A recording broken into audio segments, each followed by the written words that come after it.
खर्ची नहीं। अच्छा लैटरिन 8-10 हज़ार की ला ली, फजूल खर्ची नहीं।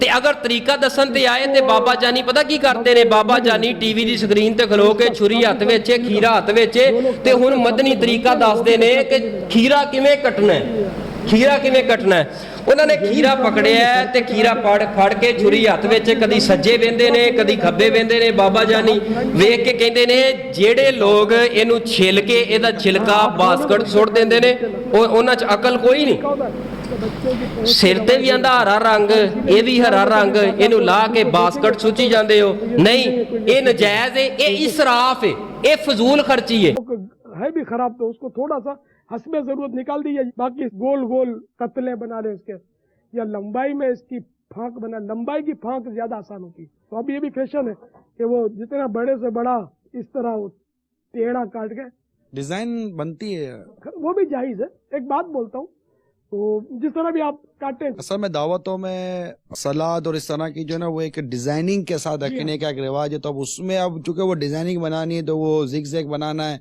ऊपर नीचे उतार चढ़ाव ये सब करना है, तो उसमें कई चीजें फेंकनी पड़ती। फेंक के नहीं, बाकी जिस तरह ये सजावट कर रहे हैं इसमें हर्ज नहीं है, लेकिन ये कि फेंकना जो है ना यार, ये नहीं ठीक, ये फिर इसराफ। अगर बिला इसराफ है, ये फजूल खर्ची है। लिहाजा इनू इसे तरह धोवो, कोशिश करो भी इहदे ते छुरी भी ना चलाओ, क्योंकि खीरा बड़ा मासूम है, बददुआवां देगा।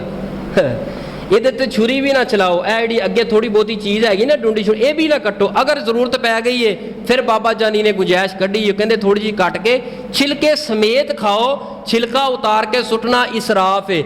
मैं खीरे दी वारी आए छिलका कट के सुटना इसराफ है, लैटरिन दी वारी आए हज़ारां रुपया ला दे उदों फजूल खर्ची नज़र नहीं आई, उदों तुहानू फजूल खर्ची नहीं नजर आई। अल्लाह दे बंदे तेरा अमल तेरा कौल तेरा फेल आपस दे अंदर टकरांदा है नहीं। ये जड़ी टकराओ ये तेरी मोहब्बत की दलील नहीं, ये तू झूठी मोहब्बत कर रहे हैं। लिहाजा इस वास्ते अपने तो मसलक बनाने तो पहले, अकीदा बनाने तो पहले कुरान पढ़ी दा है, हदीस पढ़ी दी है। कुरान ते अकीदा बनाओ, हदीस ते अकीदा बनाओ।